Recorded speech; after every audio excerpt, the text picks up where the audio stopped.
Hello and welcome to 5 and 5, where we take just 5 minutes to ask industry leaders 5 questions on how they are navigating this crazy time we're living in.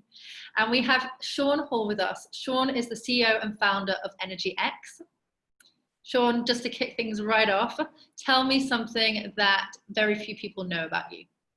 Well, unless you've met me, you might not know that actually I have a background as an aerobics instructor and I've taught thousands of people how to shimmy. Oh, give us a little shimmy, just a quick one. Amazing. So Energx is a really interesting company. Would you mind telling us just a little bit about it and how it's been affected by the COVID situation? Thank you. Yeah, Energx is a human performance company. We specialize in developing wellbeing programs. And so we've been affected because most of those programs were delivered face-to-face. So we've literally had to start from scratch and re-engineer to be really delivering really effective training, but in a virtual context. Wow, that's a big ask. How have you handled that? Look, it's been a roller coaster, I won't lie. Having your business sort of literally disappear overnight and then having to think, what am I going to do to come out of this has been very confronting. It's a roller coaster, but I say to people, lucky I like roller coasters, right? And so I just really focus on what we can control. And I think that's what we can all do is I can control looking after myself, my own energy, how I impact other people, and just being really, really good at what I do. So that's how I've got through it. What would be the biggest lesson or piece of advice that you would give to other entrepreneurs in the same position?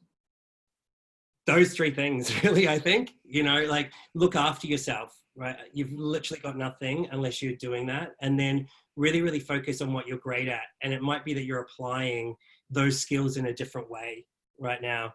So the skills that I'm good at are still applicable in an online context as they were in a live context. Right. I just express those, or I have to design those experiences in a different way.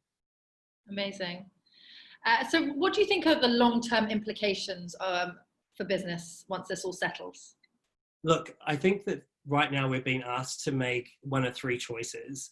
And that is we either decline, right? We survive, or we thrive.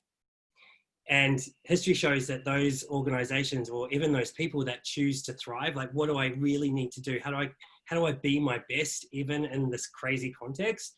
They're the ones that are going to come out of this with a head start. And so that's what I'm sort of excited about, is that, there is a small group, I guess, of brands and of people that are really seizing this as an opportunity as well. Yeah. Okay. What is the coolest initiative or piece of content that you've seen in the last month? The coolest initiative that I've seen was really seeing some of my clients being open to the idea of actually opening up the experiences they were doing for their people to the friends and families of their employees. So for instance, a lot of my clients are young creative people, and we know that millennials have the highest experiences of anxiety prior to the crisis. And often they're living with other young, anxious people.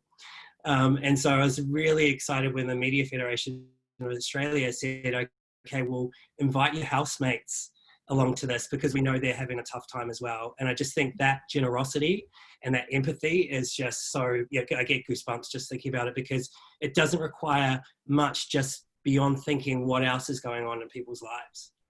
Right, no, that's great.